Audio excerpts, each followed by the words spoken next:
Coucou tout le monde! Alors le blockchain en simple c'est quoi?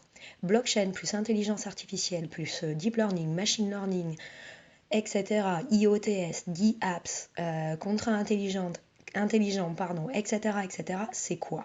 La définition en simple c'est une possibilité pour tous les citoyens de savoir qui a fait quoi, quand, comment, avec une traçabilité qui soit infini, puisqu'on peut y connecter, y rattacher de plus en plus d'objets connectés ou alors d'autres outils d'intelligence artificielle. Ça, c'est transposable à toutes nos organisations, tous nos processus de fonctionnement, de management, de pilotage de nos indicateurs institutionnels, nations, étatiques, etc. Donc on peut l'utiliser partout.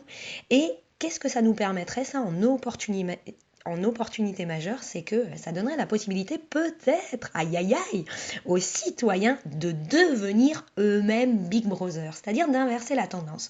Aujourd'hui, ce qu'on craint pour la confidentialité de nos données et autres, c'est qu'en règle générale, on nous contrôle.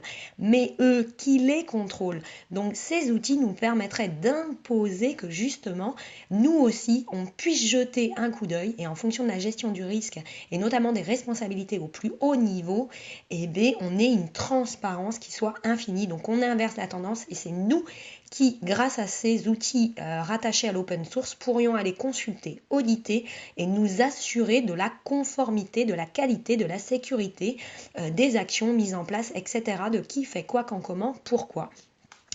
Donc inverser les tendances des responsabilisations au plus haut niveau, c'est ce qu'on pourrait appeler le KYC, le Know Your Client, le Know Your élu, connaître son institution, connaître son processus droit, justice, connaître ses tribunaux, connaître les producteurs comment je dirais, de produits pharmaceutiques, les producteurs de produits cosmétiques.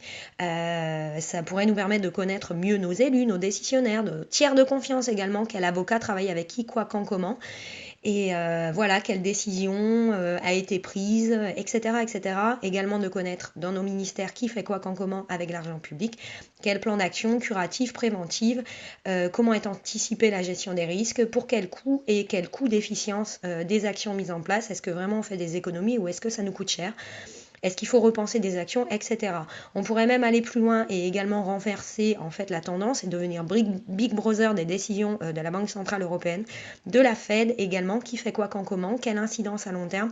Est-ce que ces actions menées en fait ont des effets bénéfiques ou est-ce qu'au contraire elles sont néfastes, voire même est-ce qu'elles engendrent et elles sont responsables de génocide, de suicide, etc. Pareil pour les banques, voilà.